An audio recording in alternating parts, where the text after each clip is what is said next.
దేవుడైన యెహోవా నీకు తోడయుండును. ఎవరు చదవట్లేదే? అందరూ కలిసి.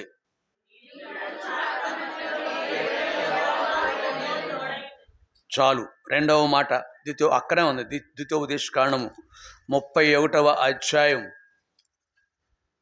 8వ వచనం బిగ్గరగా చదువుదాం. ఆ భాగమే చదువుతాం, అంతవరకే చదువుదాం.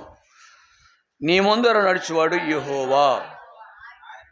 చాలు, అంతవరకే చదువుదాం.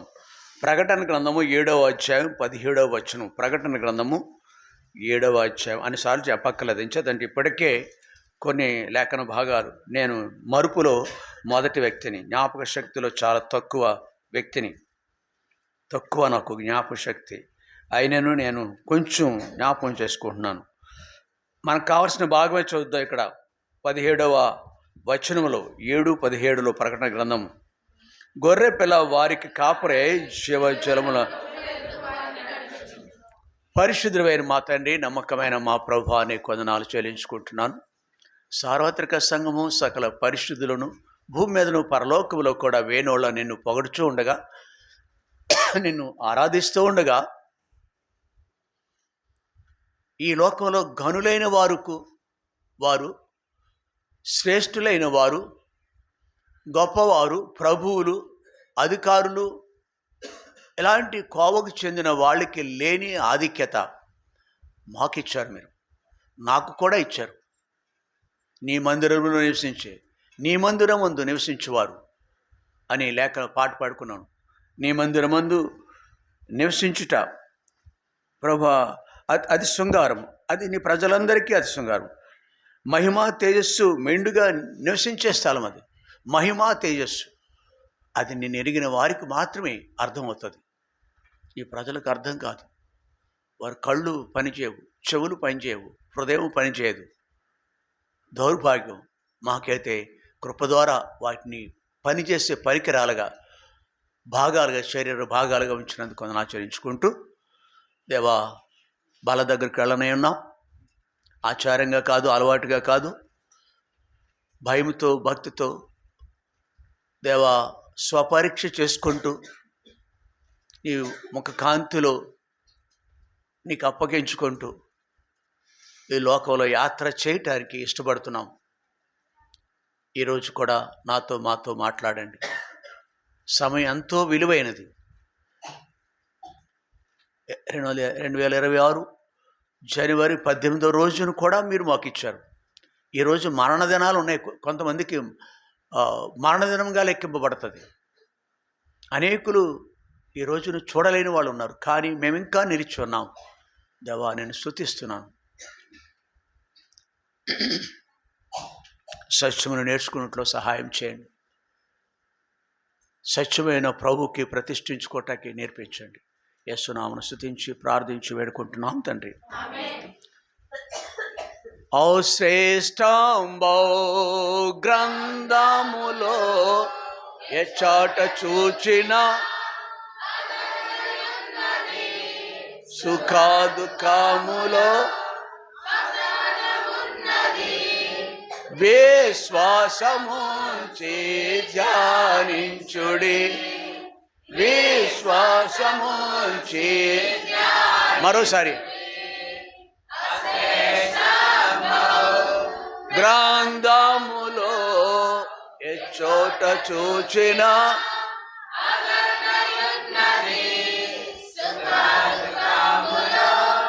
వాగ్దానమున్నది. విశ్వాసము ధ్యానించుడి.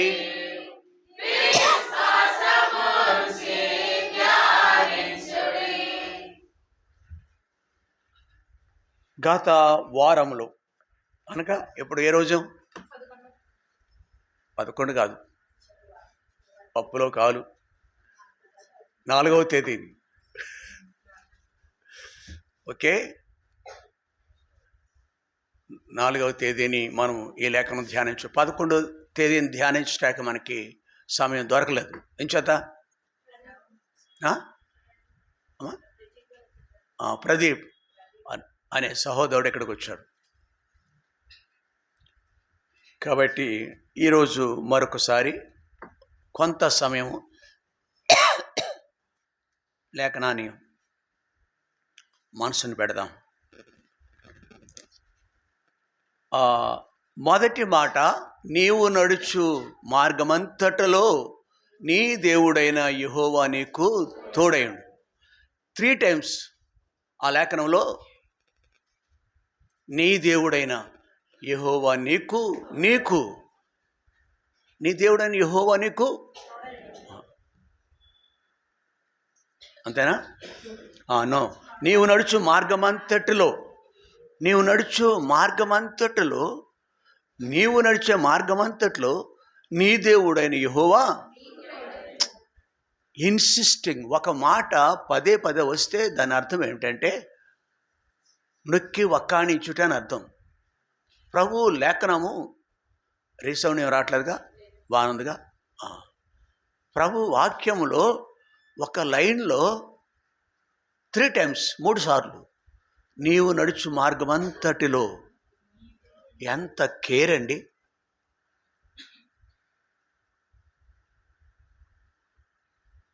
మోషే అనాలోచనగా పలికడా? మోషే మాటలను అనుకుంటే పొరపడ్డారు మీరు ఇక్కడ. మోషే కాదు, దేవాతి దేవుడు, పరిశుద్ధాత్మ దేవుడు. పరిశుద్ధాత్మ లేదంటాడే ఇక్కడ ఉన్నవాళ్ళు కొంతమంది. ఆ కాలంలో పరిశుద్ధాత్మ ఉందా?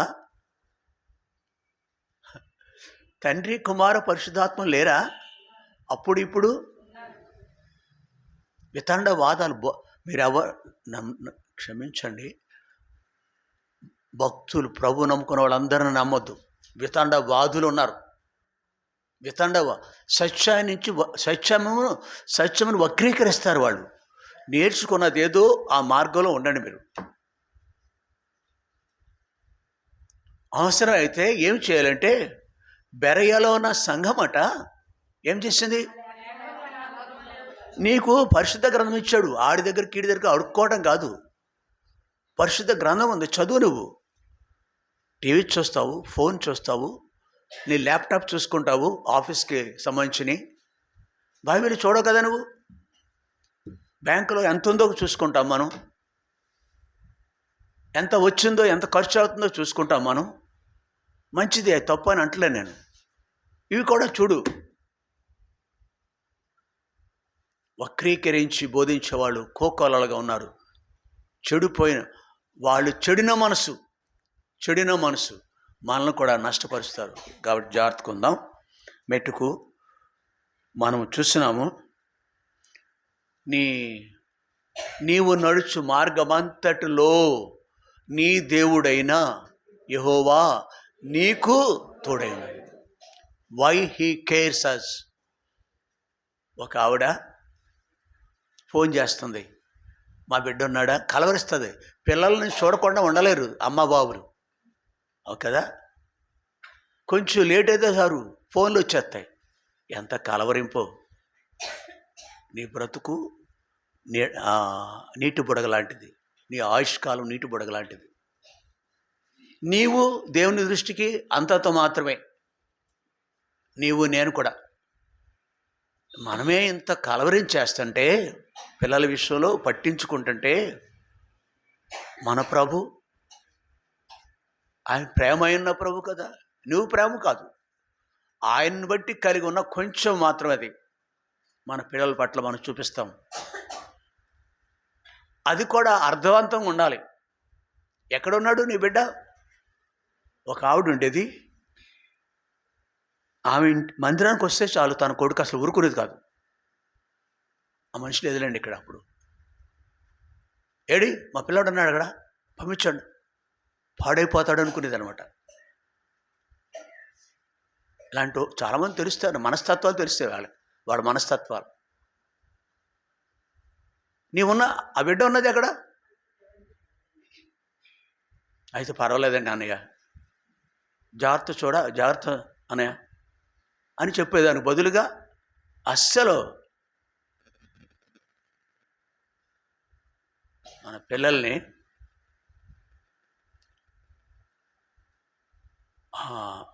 మన పిల్లలకి ముందు నీ ముందు నడిచేవాడు నీ దేవుడైనా యెహోవా. మనం ఎప్పుడూ ఉండమండి. అమ్మా బాబులు ఎప్పుడూ ఉండరు. దీర్ఘాయుష్ అందరికీ ఉండదు. మా నాన్నగారు 45 సంవత్సరాలు చనిపోయారు. బహుశా తెలీదు 40 45 లోపేమో. అంతే, దేవుడు అనుమతి ఇచ్చాడు. ఎవరికి పెళ్ళిళ్ళు అవ్వలేదు. గాలికి తిరిగిలాడే వ్యక్తులు అయిపోయారు. 80 10 మంది సంతానం, 90 సంతానం అనుకోండి. మా తల్లి ఒక ఆవిడికి మాత్రం అందరికంటే పెద్దది కూతురు, ఆవిడకి ఏదో అయింది. మిగిలిన వాళ్ళందరూ గాల్లో తిరిగాలాడేవాళ్ళే. బాబు అమ్మలు నిత్యము. కానీ ఏ పిల్లలు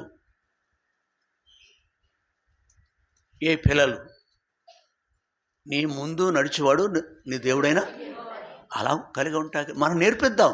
నువ్వు కలిగి ఉండు, నేర్పిద్దాం. నీవు నడుచు మార్గమంతట్లోనూ నీ దేవుడైన యెహోవా నీకు, ఇది మొదటి మాట. రెండో మాట అది. మూడవ మాట అక్కడ తర్వాత వెళదాం. మనం చదువుకున్నాం. నోట్లో బయటగా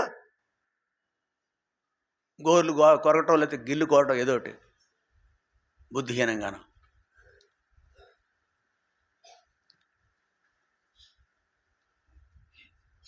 గత వారములో మనము ధ్యానించినప్పుడు 1-2 తలంపులు మనం మనసును పెట్టాం.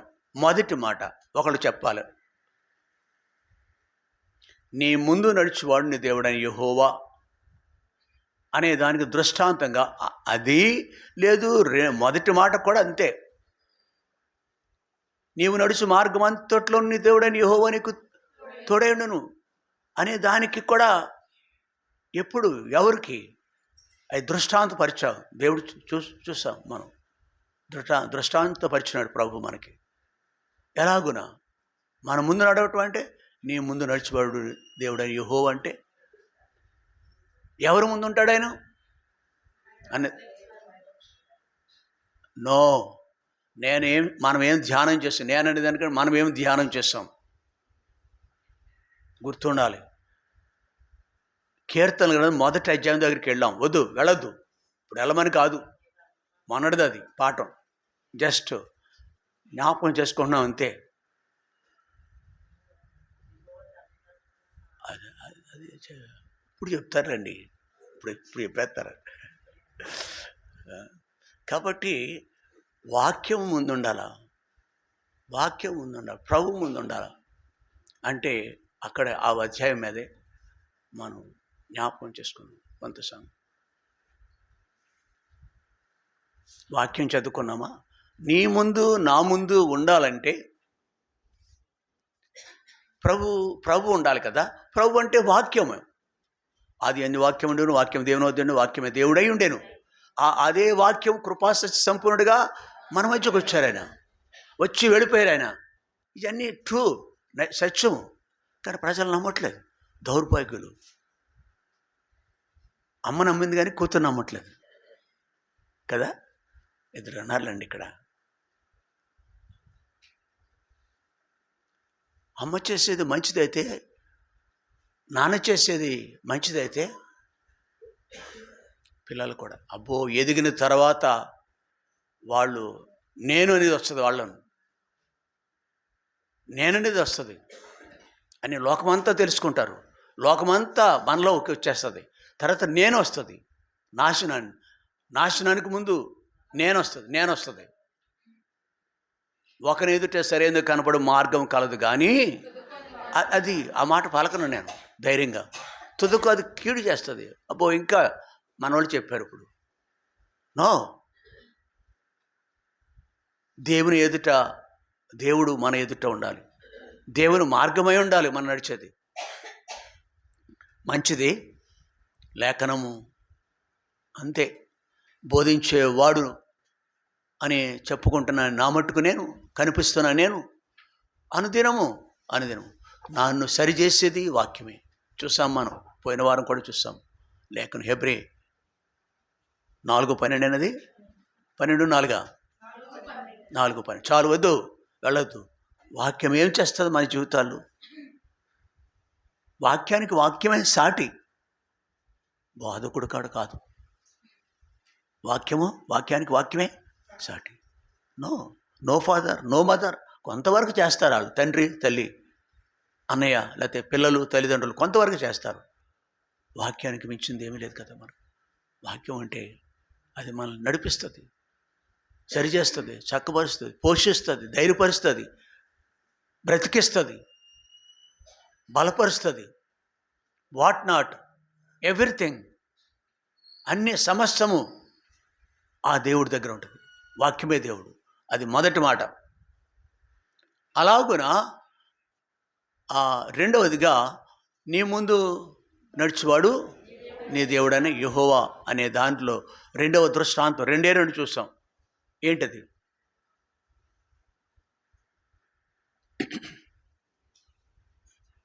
ఎవరైనా ఒక వ్యక్తి జీవితం చూసాం మనం ఆ రోజు. ఎవరైనా అంటే మీ ఇక్కడ ఉన్న వాళ్ళ జీవితాల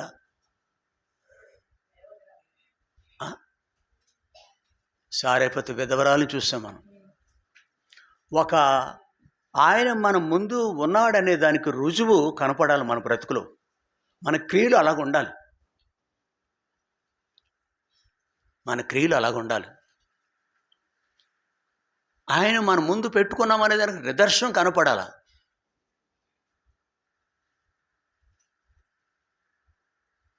అప్పుడు ఆయన ముందు ఉంటాడు, నిజంగానే ముందు ఉంటాడు. నిదర్శనం కావాలి, రుజువులు కావాలి.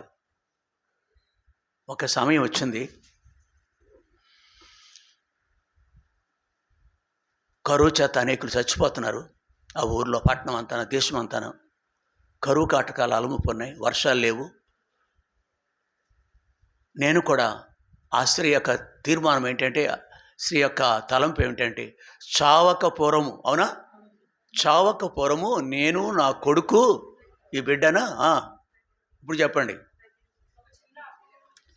వాళ్ళ కొరకు ఆమెకి తొట్టిలో పట్టెడు పిండి, బుడ్డలో కొంచెము నూనె ఉంది. చూసి చెప్పండి, చూడొద్దు, బైబిల్ చూడొద్దు. ఇది పరిస్థితి. చావక పూర్వం మా ఇద్దరికి చెరువు ముద్ద, అప్పం. అక్కడ అప్పం, మనకైతే ముద్ద అంటాం, వాళ్ళకి అప్పాలు ఉంటాయి. ఆ పరిస్థితుల్లో దేవుడు అంటే ఎవడు లెక్క చేస్తాడండి? దేవుడు పేరట బోధకుడు వస్తే ఏమంటాం? ఎల్లవయ్యా కొంచెంసేపు ఆగు, తర్వాత మాట్లాడతానంటాం. ఒక సామాన్యమైన వ్యక్తి వచ్చాడు అడిగి, అమ్మా కొంచెం నీళ్ళు తెచ్చిపెట్టు. వెళుతుంది, మరి నీళ్ళు ఎక్కడో నాకు తెలియదు, అర్థం కాదు, నీళ్ళు కరువు ఉంది. షీ డేడ్, ధైర్యం చేసింది, త్యాగం చేస్తుందేమో. అమ్మ మళ్ళీ పిలిచాడు వెనక్కి, అదే చేత్తో ఒక చిన్న అప్పం, చిన్నదన్నాడు, ఒక అప్పం అన్నాడా? చిన్న అప్పమే, చిన్న అప్పం అన్నాడు ప్రభు. ఎవరు చేస్తారు ఆ టైంలో? 100 రూపాయలు 10 రూపాయలు ఇవ్వటం, 1000 రూపాయలు 100 రూపాయలు ఇవ్వటం, 10,000 వస్తుంటే 1000 ఇవ్వటం గగనం. అది దక్షిణ భాగం అంటాం మనం. ఇక్కడ అసలే లేదు, దాంట్లో దక్షిణ భాగం కూడా కాదు. ఉన్నదంతా తీసుకురామంటున్నాడు అంతే. ఉన్నదంతా నాకు పెట్టు అన్నట్టుంది ఆ మాట నా దృష్టికి. ఇంకేముంటుంది? బిడ్డ తినేదని పెట్టేలా, లేకపోతే ఆమె తినేదని పెట్టేసేలా? నో. దైవ భయము పరిస్థితుల దగ్గర దైవ భయం ఉన్న వ్యక్తిలా కనపడాలి మనం. చలిగా ఉంది, వర్షంగా ఉంది, మందిరానికి రాము కదా మనం. కరోనా ఉంది, మందిరానికి రాము కదా మనం. అప్పుడు వచ్చేసారు కరోనా టైంలో కూడా కొంతమంది ఇక్కడ ఉన్నవాడు. మాకు తల్లులే ప్రార్థన చేసేవారు, సహోదరులు, దేవా మా ఇంట్లో కాదు కదా, మా మందిరంలో కూడా ఎవరునూ ఇలా చేశారు మనోళ్ళు. దేవుని స్తుతించారు, చచ్చిపోలేదు కరోనా ద్వారా మందిరంలో. అది ఘనత. ఇది మరి హెబ్రోను మందిరానికి మిగిలి చూడ దేవునికి స్తోత్రం కలిగినాక ఇంక మీరంతా హల్లెలూయా అనాలి. అప్పుడు మనకు అలవాట్లేదు, పాపం కాదంటది ఒక ఆవిడ. మనకు అలవాట్లేదు, ఎందుకు రుద్దుకోవటం, తలకు రుద్దుకోవటం. వాక్యమే. ఆ బిడ్డ చచ్చిపోయాడు హల్లెలూయా, బిడ్డ చచ్చిపోతే హల్లెలూయా అదే అంటారు. చాలా చూడండి, మీరు గమనించండి, కొన్ని సందర్భాల్లో హల్లెలూయా చెప్పేవాళ్ళు. అర్ధరహితంగా ఉంటాయి కొన్ని కొన్ని కావలసినవే ఒక చెప్పచ్చు. కాబట్టి వీళ్ళారా మన ముందు నడవాలంటే క్రిటికల్స్ టైంలో ఇబ్బందికరంగా ఉంటుంది పరిస్థితులు. ఇంట్లో పరిస్థితులు ఇబ్బందికరంగా ఉన్నాయి, పరిస్థితులు ఏం బాగలేదు. అక్కడ కూడా దేవునికి నమ్మకంగా కనపడాలి. మనం కనపడటం కాదు, నమ్మకంగా ఉండాలి. అప్పుడు తప్పక నీ ముందే ఉంటాడు. ఆ దేశంలో, ఇశ్రాయేలు దేశంలో, ఆ పట్టణంలో, యెరూషలేము పట్టణంలో, లేక షోమ్రోను పట్టణం, అది ఇశ్రాయేలీయుడు అతను. షోమ్రోను పట్టణంలో, ఆ షోమ్రోను పట్టణంలో కూర్చోండి. ఆ షోమ్రోను పట్టణంలో అనేకులు ఆయా పరిస్థితులు గుండా వెళుతున్నప్పటికీ ఈ బిడ్డ అనేక ఆ యొక్క కలవరంతో ఉన్నప్పటికీ నిశ్చంతగా ఉన్న తల్లి, ఆ విధవరాలు, పేరు కూడా రాయబడలేదు, సారెపత్తులో ఉన్న విధవరాలు, అంతే. మనం కూడా మన జీవితాలు అలాగనే ఉండాలని, నీ ముందు నడుచు, అవునా, అదేనా, నీ ముందర నడుచువాడు మన ముందు, నీవు నడుచు మార్గం అంతట్లోనూ నీ దేవుడని యెహోవా నీ దేవుడని యెహోవా నీకు తోడై ఉండాలంటే, మనకు తోడై ఉండాలంటే డెఫినెట్గా మనము ఎలాగున నడుచుకోవాలి. అద్భుతం. ఒకనాడు కాదు, యేసుప్రభువు రాకపోవడం కొన్ని వేల సంవత్సరాల క్రితం జరిగింది. అది 1000-1500 ఎంతో, కాలం ఎంతో అనవసరం నీకు నాకు. కరెక్ట్ కాదు. వాళ్ళు వితండవాదం చేసేవాళ్ళు చూస్తారు. అయితే యేసుప్రభువు వచ్చిన తర్వాత కొన్ని 2000 సంవత్సరాలు అయిపోయింది మనకి. అది బాగా తెలిసి ఉంటుంది కదా మనకి. అంటే అప్పుడు ఎలా ఉన్నాడు దేవుడు ఏకరీతిగా ఉన్నాడు. నిన్న నేడు నిరంతరం భూత భవిష్యత్ వర్తమాన కాలంలో ఏకరీతిగా ఉన్నాడు ఆయన. ఎస్, అదే ప్రభువును మనం కలిగి ఉన్నాము. ఆ దేవుడు నీతో ఉంటాడు. మన ఇంటిలో 10 ఆయన కార్యాలు చూస్తాము. నీ బుద్ధి, మన బుద్ధి సరిగా ఉంటే చాలు. ఆయన మీద ఆనుకుని ఉంటే, ఆయన మీద ఆనుకుందాం. మనం ఆనుకుంటే కార్యాలు చూస్తాం. మరొక దృష్టాంతం చూద్దాం. మరొక దృష్టాంతము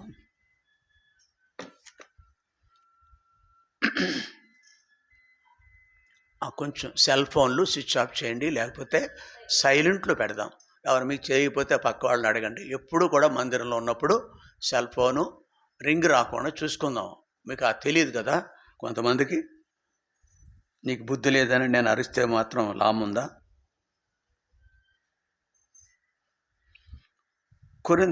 దినవృత్తాంతములు మొదటి గ్రంథము 14వ అధ్యాయం 14వ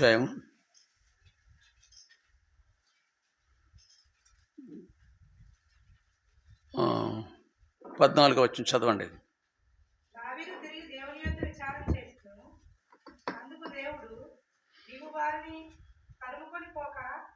తప్పించుకుని చుట్టూ తిరిగి కంబలి చెట్లకు ఎదురుగా నిలిచి, కంబలి చెట్లు కొరలయందు కాళ్ళ చప్పుడు నీకు వినబడినప్పుడు వారితో యుద్ధము కలుగుటకై బయలుదేరి వారి మీద పడును. ఆ చప్పుడు వినబడినప్పుడు ఫిలిష్తీయుల దండు హతం చేయుటకై దేవుడు నీకు ముందుగా బయలుదేరి ఉన్నాడని తెలుసుకొనమని సెలవిచ్చెను. చాలు. యుద్ధానికి వెళ్ళారు, లేకపోతే వెళ్ళబోతున్నారు. దేవుని కుమారుడు దావీదు రాజుగా చేయబడ్డాడు. దేవుని బట్టి మాత్రమే అతను రాజుగా చేయబడ్డాడు. సాధారణంగా ముఖ్యమంత్రికి కొడుకులు మరలా అదే స్థానానికి వెళ్తారు. ప్రధానమంత్రులకు అదే. మన దేశం చూసినా, ఏ దేశ చరిత్ర చూసినా ఇంచుమించు అలాగే ఉంటాయి. అధికారంగా ఉంటే అధికారం తర్వాత వాళ్ళకి అప్పగించాలని చూస్తూ ఉంటారు. అయితే ఇక్కడ దావీదుకి అలాగే అధికారం రాలేదు. గొర్రెలు కాచుకునేవాడు. గొర్రెల దొడ్డిలో పాడి గొర్రెలను వెంబడించడం మాన్పించి దేవుడు ఏర్పడి తీసుకొచ్చాడు అనే సత్యం మనం ఎరుగుదాం. ఆయన దేవుని చిత్తానికి అప్పగించుకున్నవాడు, అసంచలమైన దేవుని యందు విశ్వాసం కలిగిన వాడు, రాజు అయిన తదుపరి సహితము నిత్యము దేవుని వైపు చూస్తాడు. ప్రతి దానికి దేవుని వైపు చూస్తాడు. దావీదు జీవితం ఒక దృష్టాంతంగా మనకు బుద్ధి కలగటానికి ఈ స్థలంలో రాయబడి ఉంది. మనం కూడా మన యొక్క అక్కర్ల విషయాల్లో, సమస్యల విషయంలో, కార్యక్రమాల విషయంలో దేవుణ్ణి ముందు పెట్టుకోవాలని లేఖనం జ్ఞాపకం చేస్తుంది. ఇక్కడ ఏం చేస్తున్నాడు ఆయన? 14వ వచనంలో ఆ దావీదు తిరిగి దేవుని వద్ద విచారణ చేయగా, అంటే విచారణ చేయుట, ప్రార్థన చేయుట. 57వ అధ్యాయం 3వ వచనం అనుకుంటా కదా కీర్తన గ్రంథంలో. 57:3 చదవండి, తీయండి. ఆయన ఆకాశము మహోన్నతుడైన ఎస్, దేవునికి 2వ వచనం. నా కార్యం సఫలం చేయు దేవునికి మహోన్నతుడైన దేవునికి నా కార్యం సఫలం ఏంటిది అయ్యా? మీకుందా ఈ గ్రహింపు ఉందా? మహోన్నతుడైన దేవునికి. ఆయన ఎవరు? మహాగణుడు, మహోన్నతుడు, నిత్య నివాసి, పరిశుద్ధుడు. ఇంకా ఎక్కడ ఉంటాడో తర్వాత రాయబడింది.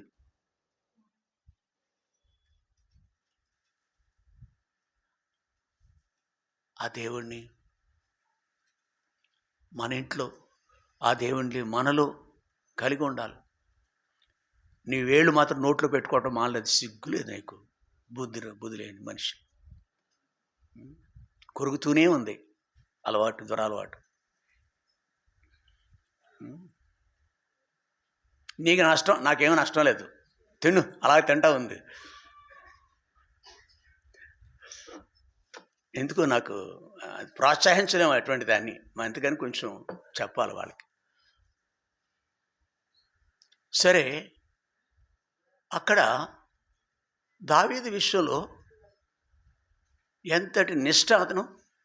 యాజకులు, లేవీలు, అది ఆ గోత్రం గొప్పది కదా, వాళ్ళకు ఉండాలి భక్తి అనేది, వాళ్ళ నుంచే మిగిలిన వాళ్ళకి.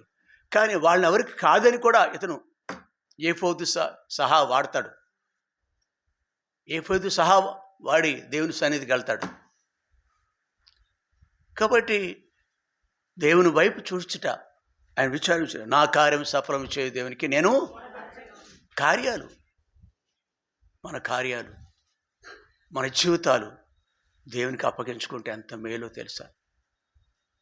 ఆయన సన్నిధిలో మోకరించుట, ప్రార్థన చేయుట ఎంత ఆశీర్వాదకరం అండి. ఇక్కడ అందుకే దావీదు ప్రార్థనాపరుడైన దావీదును చూస్తున్నాం. ఇక్కడ 14వ వచనంలో నువ్వు ఎలా యుద్ధం చేయాలి చూడండి. 10వ వచనం త్వరగా.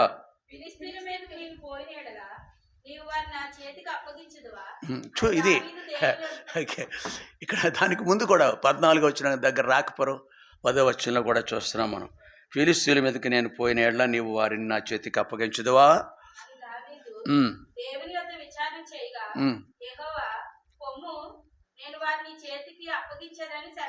అక్కడ పొమ్మన్నాడు, ఇక్కడ మాత్రం అలాగొద్దు. ప్రతిసారి దేవుడికి నేను ఇష్టడే కదా అని కాదు, ఓవర్ కాన్ఫిడెన్స్ కాదు. నిత్యము ప్రభు మీద టైం టు టైం ప్రభు వైపే చూడాలి మనం. ఇప్పుడు ఏమంటాడు దేవుడు తెలుసుకుందాం. ఒకసారి ఇద్దరు రాజులు యుద్ధానికి వెళుతున్నారు. ఒకడు ఇశ్రాయేల్ రాజు, ఒక వ్యక్తి, మరొక వ్యక్తి యూదుల రాజు, యూదా గోత్రానికి. 400 మంది ప్రవక్తలట అతనికి సలహా ఇచ్చారు. రాజా అని వెళ్ళు, ఆ శత్రు సైన్యం మీద జయిస్తామన్నాడు. ఈ రాజు అన్నాడు. మరొక రాజు, ఎవరు అతని పేరు? యెహోషాపాతు. ఆ మనుషుడు ఎవరు? అహాబు అనే మనుషుడు, మరొక రాజు. ఇద్దరు రాజులు, యంకుడు వాళ్ళు. అక్కడ కూడా దేవుని వాక్యం చెప్తుంది, మన వియ్యం ముందోది కూడా అది వియ్యం ముందేటప్పుడు కూడా చాలా జాగ్రత్తగా ఉండాలని. దేవుని భయం లేని వాడితో వియ్యం ఉందాడు. ఆ మనుషుడు మాట వినవలసి వచ్చిందనమాట. ఆ టైంలో కీడుగా తను అప్పగించుకున్నట్టు చూస్తావు. అప్పుడు అంటాడు యెహోషాపాతు ఆ సందర్భంలో, అరే వాళ్ళందరూ 400 మంది కూడా అబద్ధం వాడు పని వాళ్ళు. కానీ ఇంకెవరైనా ఉన్నారా? ఉన్నాడండి, ఒకడున్నాడు, కానీ వాడు ఎప్పుడు నాకు చూసారా, మనకిష్టం లేకపోతే బాధకులు అబ్బా నువ్వెన్ని చెప్తావో. గద్దించే వ్యక్తి అంటే ఏమో ముఖం మార్చుకుంటారండి కొంచెం నువ్వు వాక్యం ద్వారా. అమ్మ ఏంటి నువ్వు చేసే పని ఏంటి? నా బాధ ఏం పట్టించుకుంటాడు ఆయన? అలాగే మాత్రం అడుగుతాడు. అది చాలామంది ఇట్లా ఉంటారు విశ్వాసులు. నిన్న గురించి కాదు, ఈరోజు కావాలి. ఎలాగున మనకి ఆయా సందర్భంలో ప్రభు ఎలా మాట్లాడతాడు? దేవుని దాసులు ద్వారా, వ్యక్తుల ద్వారా, తోటి విశ్వాసుల ద్వారా కూడా మాట్లాడతారు కొన్నిసార్లు. కాబట్టి అతడు నా గురించి మంచి మాట్లాడు, మంచి మాట్లాడిన వ్యక్తులు కీడుగా ఎంచుతారు. ఆ మేక యోగ్యుడైన దేవునికి ఇష్టడైన మేకాయ యోగ్యుడైన దేవునికి ఇష్టడైన వాడు ఒక్కడే. 400 మందులు వాడంత వ్యర్థులు. ఈ దినాల్లో కూడా అలాంటి వ్యక్తి. ప్రియులారా, ఇక్కడ కూడా దావీదు దేవుని మీద ఆధారపడుతున్నట్టు మనం చూస్తున్నాం. మాటికి మొన్న ఫిలిష్తీయులతో యుద్ధం, ఇప్పుడు అక్కడ వాళ్ళ దగ్గరికే మరలా యుద్ధానికి వచ్చారు. వెళ్ళిపోయిన వాళ్ళు మరలా యుద్ధానికి వచ్చారు. ప్రభుత్వం మాట అప్పుడు 14 వచనానికి వచ్చామన్నమాట. దావీదు తిరిగి అంటే అంతే కదా, తిరిగి అంటే ఏంటి? మరొకసారి నిత్యం వెంటాడుతూ ఉంటే సమస్యలు మనకి. మరొకసారి తిరిగి ఏముంది ఇక్కడ, దేవుని వద్ద ఇచ్చాడు. ఓకే, మంచిది. కాబట్టి ప్రియులారా, మాటికి దేవుని దగ్గరికి వెళ్ళాలని జ్ఞానము భయము మనం కలిగిన వ్యక్తులుగా ఉన్నప్పుడు మనము పక్షాన కూడా. ఇప్పుడు దావీదు ఇప్పుడు ఏమన్నాడు తెలుసా? దేవుడు ఏం మాట్లాడతాడు? 15వ వచనంలో చదువు.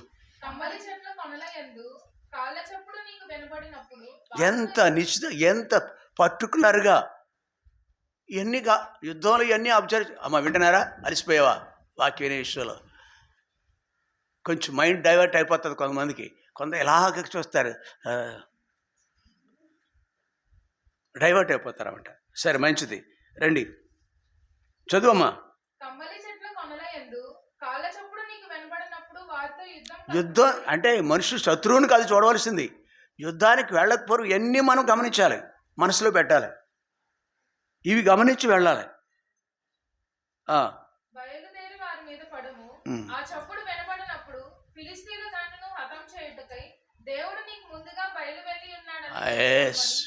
దేవుడు నీకు ముందుగా నీ దేవుడైన యెహోవా నీ ముందర నడిచివాడు. దావీదు ముందు ఉన్నాడా లేదా? యుద్ధంలో దావీదు జయించటానికి సైన్యం మీద ఆధారపడలేదు. తన యొక్క యుద్ధ నైపుణ్యత కలిగిన వాడు, బలశాలి, చాలా జ్ఞాని దావీదు. తన జ్ఞానం మీద ఆధారపడలేదు, తన శక్తి మీద ఆధారపడలేదు, సైన్యం మీద అంతకంటే ఆధారపడలేదు. ఎవరి మీద ఆధారపడ్డారు? అప్పుడు నువ్వు ఎప్పుడైతే ఎలా చేస్తావో దేవుడు నీకు ముందుగా. ప్రియులారా, మనము కూడా మన జీవితాలు దేవుణ్ణి ముందు పెట్టుకోవాలంటే ప్రార్థన చేసి ప్రభువుకు అప్పగించుకోవాలని దావీదు యొక్క జీవితాన్ని బట్టి మనకు అర్థమవుతుంది. ప్రభు మనతో ఉంటాడు. అప్పుడు కొన్నిసార్లు నువ్వు వెళ్ళొద్దు అన్నాడు ఆయన. వెళ్ళొద్దు అన్నాడు అనమాట. అట్లా చేయొద్దు.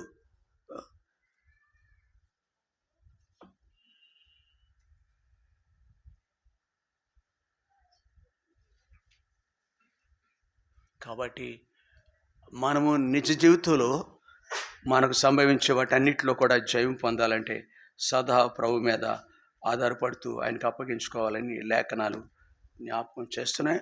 దావీదు వలె మనమును ఆయనకు అప్పగించుకొని నడుచుకుందాం. మరొక మాట చూద్దాం. మనము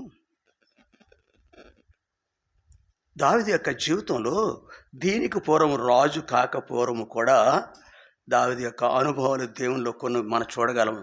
సమూయేలు మొదటి గ్రంథము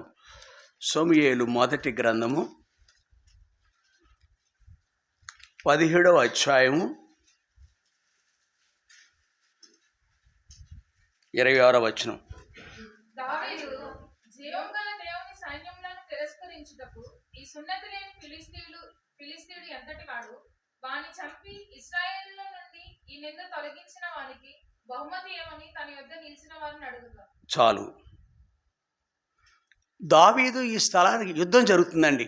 అమ్మ వింటున్నారు? ఇప్పుడు దావీదు గురించి మాట్లాడుకుంటున్నాం మనం. నీ మందిరము అతి శృంగ, నీ ప్రజలందరికీ మహిమా తేజస్సు ఉండుగాని నూతన పరచుదేవా, మహిమా తేజస్సు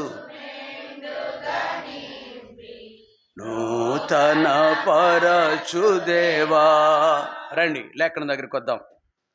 దావీదు రాజు కాకపోవడము సహితము ఆయన యొక్క నడవడి చూసినప్పుడు, ఆయన తీరు చూసినప్పుడు ఎలా కనిపిస్తాడు? ఎస్, దేవుని భయం. నువ్వెలాగున్నా, మన తీరు ఎలా ఉంది? వారం అంతట్లో 2026 సంవత్సరంలోకి ప్రవేశించిన మనము ఈ 17 రోజులు, 18లో ఉన్నాంలే, 17 రోజులు మన నడక, మన పడక, మన శైలి ఎలాగుండుంటుంది? దావీదు వలె భయం కలిగిన వ్యక్తిగా. అంటే ఆయన మన ముందు ఉండాలంటే నీవు నడుచు మార్గమంతట్లోనూ దేవుడని యెహోవా నీకు, అంతేనా? లేఖనం నీకు తోడుగా ఉండాలంటే ఎలా ఉండాలి? ఆయనకు మనము అప్పగించుకోవాలి, ఆయనకు అప్పగించుకోవాలి. దావీదు కూడా ఇక్కడ అతను కేవలము సామాన్యుడిగా 22వ వచనం దగ్గర త్వరగా చూసుకుందాం మనం, సమయం కొంచెం.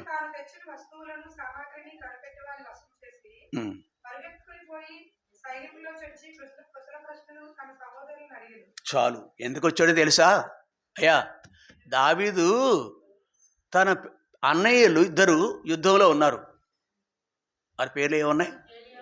ఏలియాబు, సమ అయి ఉండొచ్చు, ఇద్దరే. సరే, చాలు వద్దు, చూడొద్దు. కాబట్టి వాళ్ళకి ఆహార పదార్థాలు ఇచ్చిరావయ్యా, వాళ్ళతో పాటు వాళ్ళ మీద అధికారం ఉంటాడు కదా ఒక అతను, ఆఫీసర్, కమాండరు, అతను కూడా ఇవ్వు కొంచెం అని జున్ను గడ్డలు, ద్రాక్ష గెలలు ఇట్లాంటివి పంపించాడు తండ్రి. సరే, వాళ్ళే అక్కడ ఆ వస్తువులు దాసే వ్యక్తుల దగ్గర అవి ఇచ్చేసాడు. వస్తు సామాగ్రి కనిపెట్టు వానికి వశము చేసేసి పరిగెత్తిపోయి సైన్యంలో చొచ్చి కుశల ప్రశ్న అడుగుతున్నాడు. సహోదరుని అడిగాడు, ఎలా ఉన్నాడు అన్నయ్య, మీరు ఎలా ఉన్నారని అడుగుతున్నాడు. 23 అతడు వారితో మాట్లాడుచుండగా గాతు ఫిలిష్తీయుడైన గొలియాతు అను శూరుడు ఫిలిష్తీయుల సైన్యంలో నుండి వచ్చి పై చెప్పిన మాటలు చొప్పున పలుకగా దావీదు ఏం చెప్పాను? గొలియాతు అనేవాడు ఏమన్నాడు? ఎవడైనా, సైన్యం అంతా కాదయ్యా, ఇశ్రాయేలులారా, మీ సైన్యంతో పోరాట పని మాకు లేదు. మీలో ఒకరిని సెలెక్ట్ చేసుకోండి, చూస్ చేసుకోండి. ఆ మనుషుడు మా సైన్యం అంతా రారు, నేను ఒక్కడిని మీ మీదకి వస్తున్నాను, మీలో ఒక్కడిని నా మీదకి నన్ను జయిస్తే మా రాజ్యం, ఫిలిష్తీయుల రాజ్యం అంతా మీ వశం చేసేస్తామన్నాడు. ఆ మాట ఎలా ఉంది? ఇశ్రాయేలుకి వణుకు దడపడుతుంది అనమాట అండి. వణుకు దడపడుతుంది ఆ మాట వినేటప్పటికి. 24వ వచనం.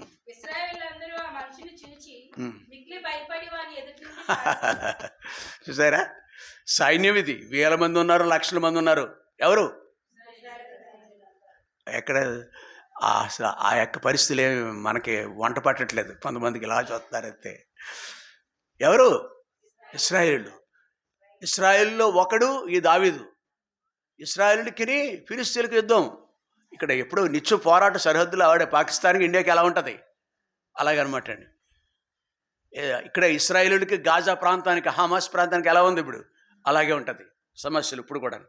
కాబట్టి ఇక్కడ ఆ మనుషుని యొక్క మాటలు చూసి ఇశ్రాయేలులందరూ ఆ మనుషుని చూసి మిక్కిలి భయపడి వాని ఎదుటుండి, అట్లాంటి పరిస్థితులలో 26వ వచనంలో దావీదు జీవము గల దేవుని సైన్యం తిరస్కరించుటకు సున్నతి లేని ఫిలిష్తీయుడు ఎంతటి వాడు? వాని చంపి ఇశ్రాయేలులో నుండి ఆ నిందను తొలగించిన వానికి బహుమతి ఏమని తన యొద్ద నిలిచిన వారితో అడుగగా. ప్రియ సహోదరి, వేలాది మంది లక్షలాది మంది యుద్ధం దగ్గర ఇరుపక్షాల సైన్యం మోహరించిన సమయంలో ఒక దేశంలో ఉన్న సైన్యమే పారిపోతున్నప్పుడు ఆ దేశానికి చెందిన ఒక యుద్ధంలో సైన్యంలో ఒక మనుషుడు కాదు, సైనికుడు కాదు. సైన్యంలో ఉన్న సైనికుడు అంటారు, సైనికుడు ఇతడు కాదు. ఆ మనుషుడు వచ్చి, దావీదు అనే మనుషుడు వచ్చి, జీవం గల దేవుని సైన్యం తిరస్కరించుడు ఈ సున్నతులైన ఫిలిష్తీయుడు. What is the secret? ఇలా మాట్లాడు యోధుడిగా కనిపిస్తున్నాడు, వీరుడిగా కనిపిస్తున్నాడు. ఆయుధాలు ఉన్నాయా? ఆ మనుషుడి దగ్గర, ఆ గొలియాతు దగ్గర ఆయుధాలు ఉన్నాయి. ఈ మనుషుడికి రేఖాంగా ఉన్నాడు. ఏంటి ఆయుధం? ఏంటి ఇతని దగ్గర ఉన్న ఆయుధం? ఏంటి అమ్మా? ఎస్, అది ఇదే జ్ఞాపకం చేసుకోవాలి. నీ ముందర నడిచేవాడు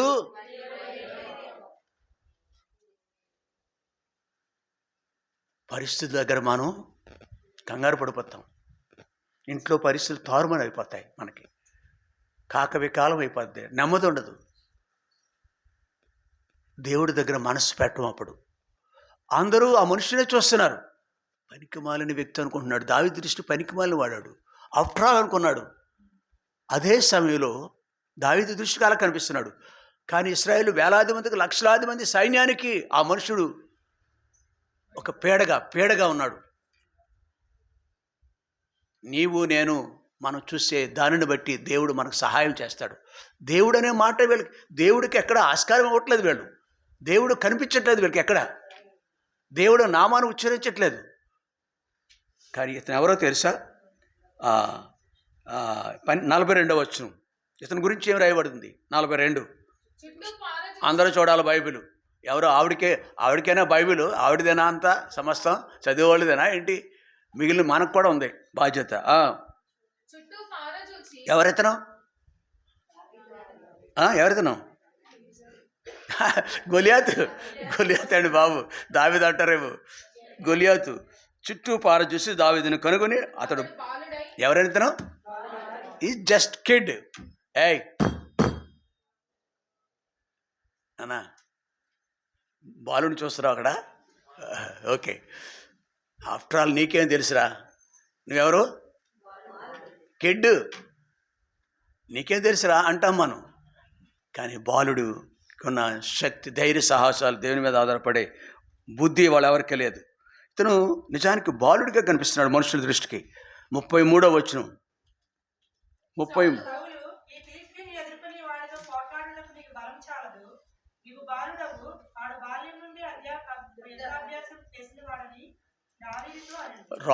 రాజుగా ఉన్న సౌలు, సింహాసనం కూర్చునే రాజు అయిన సౌలుకి సైతం ఇతను బాలుడిగా కనిపిస్తున్నాడు. శత్రువు అయిన గొలియాతుకు సైతం ఇతను బాలుడిగా కనిపిస్తున్నాడు. కానీ అదే బాలుడు ఆ శత్రువుని, వాళ్ళు మిగిలిన ఈ ఇశ్రాయేల్ అంతా కూడా ఆ శత్రువుని భీకరమైన వ్యక్తిగా ఎంచుకుంటున్నారు. ఆ మనుషునే చూస్తున్నారు. కానీ అదే సమయంలో దేవుని మర్చిపోయినారు. కానీ ఈ బాలుడు, అదే వీళ్ళంతా చూసిన, ఇశ్రాయేలు సైన్యమంతా చూసిన ఆ మనుషుడు గొలియాతును, రాజు చూసిన గొలియాతును ఈ బాలుడైన దావీదు కూడా చూశాడు. కానీ దావీదు ఆ గొలియాతును తృణీకరించాడు. అది తృణీకరించినటువంటి వాడు ఏపాటి వాడు, ఎంతటి వాడు? జీవం గల దేవుని తిరస్కరించుటకు ఈ సున్నతి లేని ఫిలిష్తీయుడు. మనమును ఇలాగున ప్రభువు మీద ఆధారపడితే మన పిల్లల విషయంలో కానీ, వ్యాధులు బాధల విషయంలో కానీ, ఆయా పోరాటాల విషయంలో కానీ దేవుడు మన పక్షాన యుద్ధం చేస్తాడు, మన పక్షాన ఉంటాడు ఆయన. కనుక ఈ విషయం మర్చిపోవద్దు. మనం దేవుడికి అప్పగించుకోవాలి. మనం దావీదు వలె ఆయన మన ముందు. అవును, అందుకే వెంటనే అద్భుతం జరిగిందనమాట. ఇక్కడ చూడండి, అక్కడ ఏం జరిగింది అమ్మా? 17వ అధ్యాయం 50-51 వచనం. 50 దావీదు ఫిలిష్తీయుల కంటే బలాఢ్యుడై ఖడ్గం లేకే, వడిసెలతోనూ రాతితోనూ ఆ ఫిలిష్తీయులు కొట్టి చంపెను. ఎక్కడమ్మా? 50 50 వచ్చిన. ఓకే. వాడు బోర్లో పడగా దావీదు దావీదు ఫిలిష్తీయుని కంటే బలాఢ్యుడై. ఎక్కడుంది బలమైనలో? దేవుడే. యెహోవా నా బలమా నీ మార్గం పూర్ణమైనది, నీ మార్గం యెహోవా. బలము బలము బలము. మనం పాటలో 3 మమ్మార్లు మహిమా మహిమా మహిమా నీకే చాలు. మమ్మార్లు ఎందుకు చెప్పబడింది? మనం కూడా అందాం. మన జీవితంలో ఆయన వైపు చూస్తాం, ఆయన వైపు చూద్దాం. బలము ఇక్కడ ఫిలిష్తీయుని కంటే బలాఢ్యుడై, ఖడ్గము లేకయే, వడిసెలతో రాతితో. అసలు ఈ చరిత్ర ఏ దేశానికి చెప్పినా అర్థం కాదు, వాళ్ళకి నమ్మలేరు. ఇది సత్యం అంతే. నీవు నేను కూడా మనకు ఆయుధాలు అక్కర్లేదు, మనకు ఆయుధాలు అక్కర్లేదు. 47వ వచనం. అప్పుడు యెహోవా కత్తి చేతను ఈటె చేతను రక్షించువాడు కాడు కాని ఈ దండువారందరూ తెలుసుకొందరు యుద్ధము యెహోవా. ఎస్, ఆయన వడిసెలతో, అమ్మ ఉంటున్నారా, వడిసెలతో రాయి చిక్కమంటావు దానికి. వడిసెల అంటే చిక్క, ఇలా ఉండీలు ఇలా గిరాట చేసి కొట్టాడు. అది గనక ఆడి శరీరం అంతా ఆ తల మొదలుకొని కాలు వరకు శిరస్నానం ఉంది, అవునా? ఇవన్నీ మొత్తం అన్నీ ఉన్నాయి శరీర. దాన్ని ఏమంటాం? నో కవచం అని ఇంకొక. ఎస్, సర్వాంగ, అరికాలు మొదలుకొని సర్వాంగ అంటే ప్రతి అంగానికి కవచం అనమాట. ఎక్కడ కొట్టినా ఆడికి ఏమీ నోసట మీద మాత్రమే ఏమీ లేదు. ఇక్కడ కూడా శిరస్నానం ఉంది. ఎక్కడ తగిలింది? నిద్రపోతున్నావా జాషువా? ఇలాగ ఊహించా కొంచెం. పొరపాటున తగలకుండా వెళ్ళిపోయింది ఎక్కడికో. అమంతంగా వచ్చి ఇంకో రాయి తీసుకునే లోపల ఆడే అంతే కావనే కదా, అంతే ఛాన్స్ ఆడు దొరుకుతుంది అనమాట. గొలియాతుకు దొరుకుతుంది. పాట పాడిన వాళ్ళే ఏలాగా. దావీదు పక్షాన ఎవరున్నారండి? యుద్ధము. ప్రియులారా, మనం ఆలోచన. పిల్లల్ని చూసుకోవద్దు, మనం పెద్దలను చూడొద్దు, పరిస్థితులను చూడొద్దు. ఎవరిని చూద్దాం? దేవుడు అద్భుతం. కాబట్టి నీవు నేను నీ ముందు, దావీదు యుద్ధంలో నీ ముందర, అప్పుడు నీ ఆ సమయంలో ఆయన మీ ముందర. అవును, ఉందా మాట ఉందా లేదా? యుద్ధానికి ఇక్కడ కూడా యుద్ధంలో ముందున్నాడా లేదా? ఎప్పుడు ఉంటాడైనా? ఎప్పుడు. కాబట్టి మనమును ఆ ప్రభు వైపు చూద్దాం. సంఘ వాగ్దానం తేలికగా ఎంచుకోవద్దు. ఆ వాగ్దానాలు చదువుతాం, రోజుకు చదువుతాం. అవి చదివితే బలం వస్తుంది మనకి. అవి చదివితే మనకి జీవం వస్తుంది, మనలో ఉద్యమం వస్తుంది. ఒక్క వాక్యం కాదే, గ్రంథ వాగ్దానాలు ఎన్నో అసంఖ్యాకమైన ఉన్నాయి. కాబట్టి ఆది కాండం మొదలుకొని ప్రకటన గ్రంథం వరకు గ్రంథ వాగ్దానం. మీకు ఉందా? బైబిల్ ఉందా అక్కడ? నీ రోజు టిఫిన్ చేసావు, భోజనం చేసావు అంటే అది అంటే పరిస్థితి. మరి మీరు అలాగ అడుగుతారు. తినకుండా రాము మనం. కానీ బైబిల్ చదవకుండా మాత్రం మనం ఉంటాం. అది మంచిది కాదండి. మన ముందు నడిచే యెహోవా మీద మనం ముందు పెట్టుకుందాం. ప్రభు మీద ఆధారపడదాం. ప్రార్థన కలిగి ఉందాం. వాక్యం కలిగి. ఇది దావీదు గురించి. ఇది రెండవది. ఈరోజు మరొక చిన్న మాట జ్ఞాపకం చేసుకొని ఇంకా ధ్యానం చేయటానికి బహుశా టైం లేకపోవచ్చు, అయిపోయింది టైము. ఇంతవరకు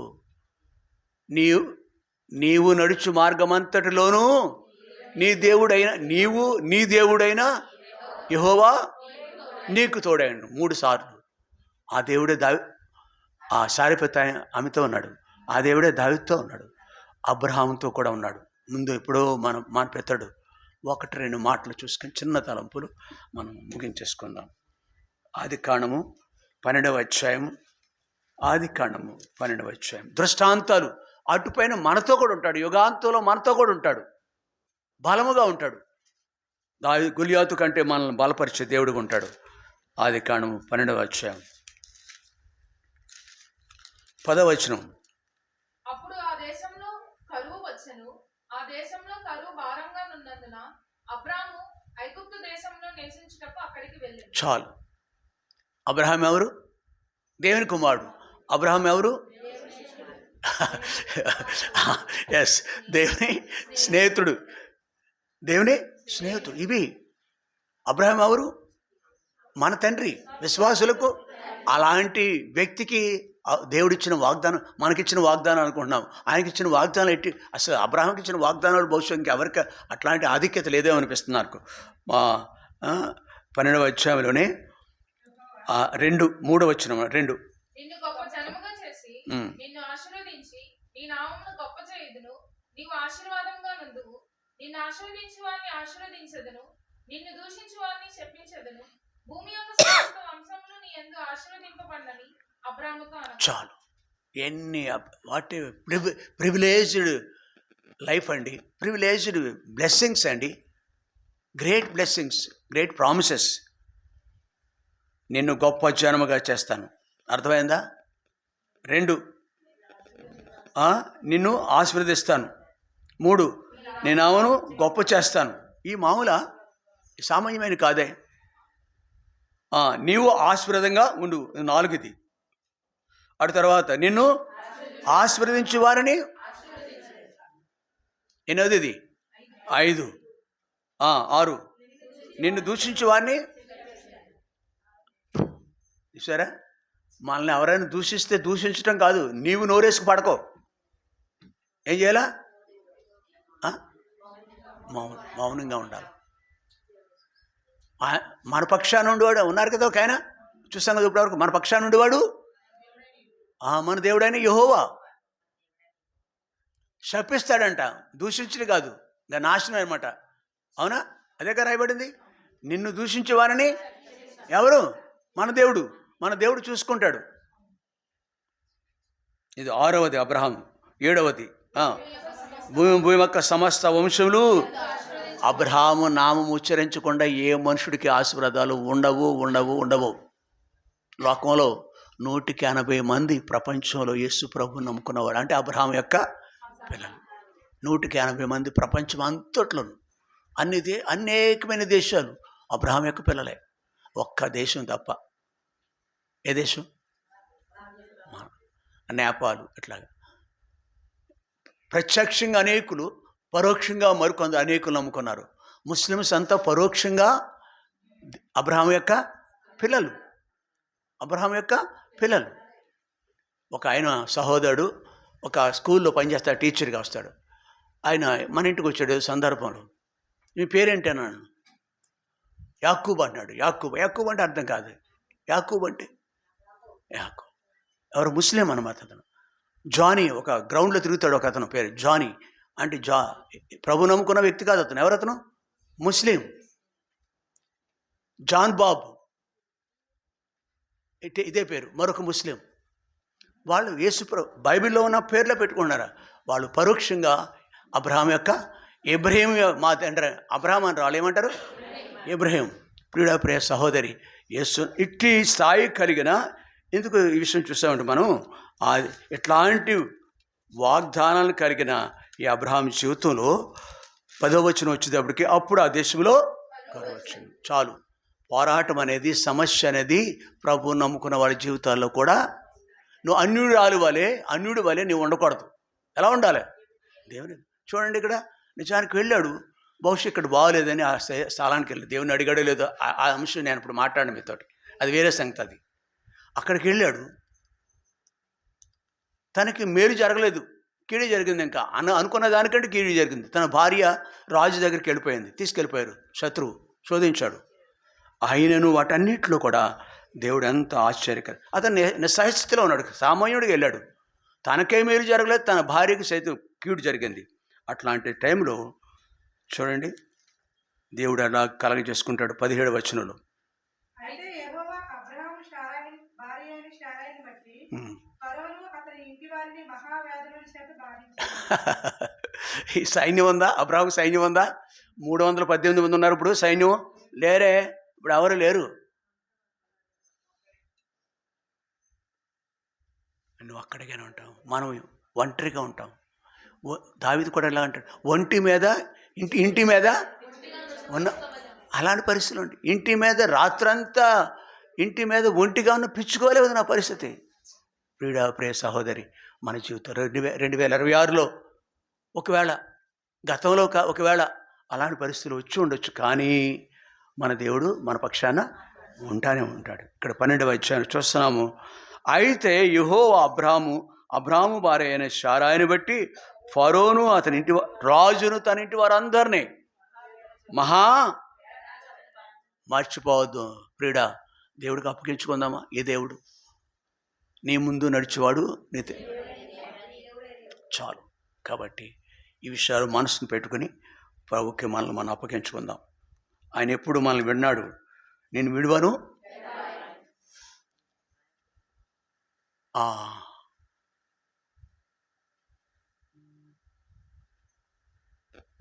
పర్వతములు తొలగిపోయినను, మెట్టలు తత్తరిలను.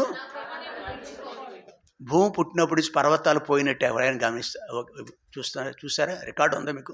నో, ఏ పర్వతం కూడా పోలేదు. కొంచెం అరిగిపోవచ్చు, అవి కరిగిపోవచ్చు, ఆ యొక్క ఎత్తు తగ్గొచ్చు, లావు తగ్గొచ్చు, కరుగుతాయి, అవి ఎరోజన్ అవుతాయి. కానీ ఒకవేళ పర్వతములు తొలగిపోయినను తత్తరిను నా కృప నిన్ను. ఆ ప్రభు మనతో కృపామేయుడు. మొదటి వర్తమానం కూడా చూస్తాం మనం.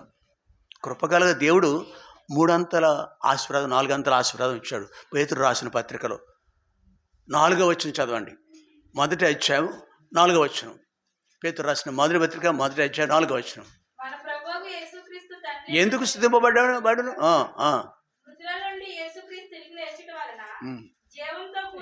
అక్కడ ఉన్న ఆశీర్వాదాలు నిజమైన ఆశీర్వాదాలు, జీవంతో కూడిన నిరీక్షణ. మనకి ఎట్లాంటి నిరీక్షణ ఉంది? అక్షయమైన స్వాస్థ్యం అంట. ఆ అక్షయమైనది, నిర్మలమైనది, వాడబారిందైన స్వాస్థ్యము.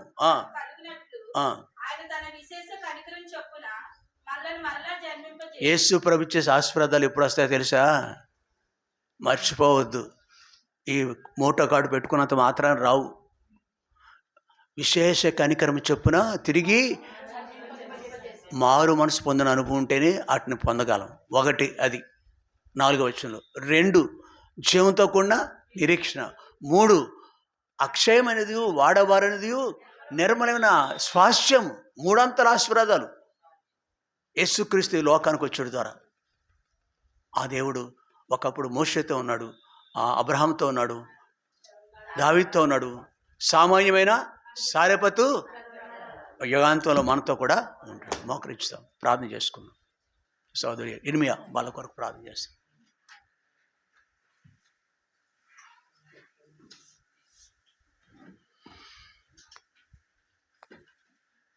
మౌత్ అందుతుందా? చూడను, ఉందా? అందదా? వెళ్ళాను.